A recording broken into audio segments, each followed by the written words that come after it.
আজকে আমি অপূর্ব দত্তর লেখা দুই বাংলা এই কবিতাটা পাঠ করে শোনাচ্ছি।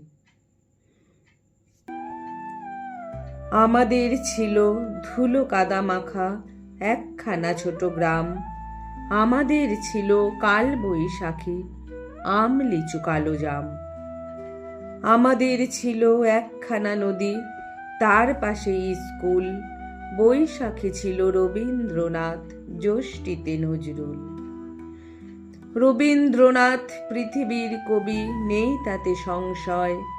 নজরুল নিয়ে তবে কেন আজও এত বিভ্রম হয়? কেউ বলে তিনি এপারের কবি, ওপারের বলে কেউ। এপার ওপার তাঁর কাছে এক, ফেরান না কাউকেও।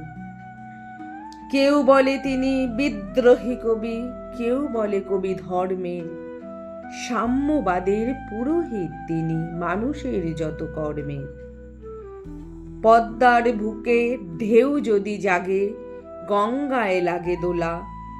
মন্দিরই বলো মসজিদই বলো, তার কাছে সব খোলা।